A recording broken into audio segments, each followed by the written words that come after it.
Ang gugma mao ang universal nga bili nga nagbugkos kanatong tanan.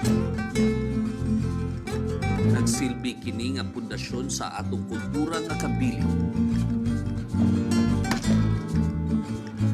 Nagpauswag sa atong tradisyon ug naghiusa kanato sa usa ka buhi ug mauswagon nga katilingban.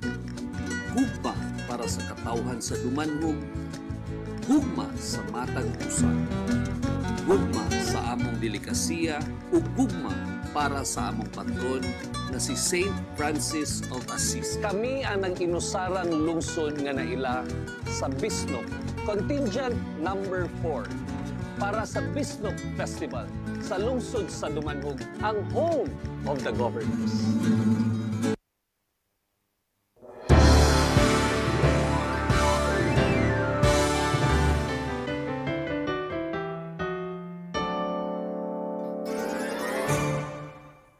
Ako si guwapo, maskulado, Doroteo ang ngalan ko. Simple ang pangandoy, dumanhog ang gugma ko. Kahumuat sa lechon, murag yun akong perfume. Ug una sa tanan, ako di ay si gwapa nga impyang.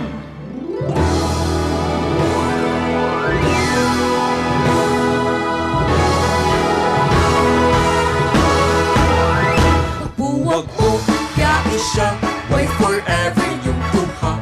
Di mo bagay kita sa isa't isa. Dumanhog makuhalaran ka, sa kanunay ikaw lang balikan ka. Pagkanamian sa timpla, sa pagkaon makagana. Namian nga lechon, Bisaya nga manok, dumanhog nga Bisnok. Impyang sugtain taon, kining pangandoy kong gugma. Ikaw lang sa kanunay, ang higugmaon ko. Di ko mo sugot pagbuwag mo. Dumanhog is the best, dayon mo, be our guest. Sa tanan ikaw ang best among the rest.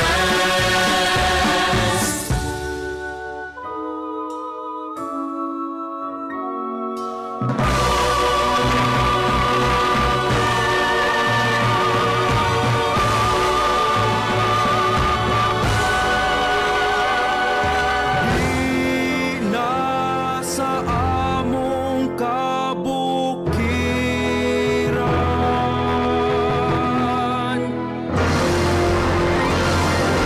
ang naangkong kong kalipay nga hilabihan ng magsaulog di palanod sa tanan. Sa timplada ang kaunlugan na balik-balikan o pangitaon sa kanunay ka. Bililhon ka nga sa Bisnok, sa Dumanhog, kinamag sa ulo, dali dayon sa among lugar.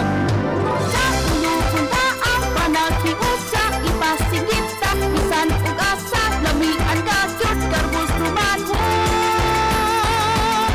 Bisnok ang daog, lampong kalusot dumanhog.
It's not so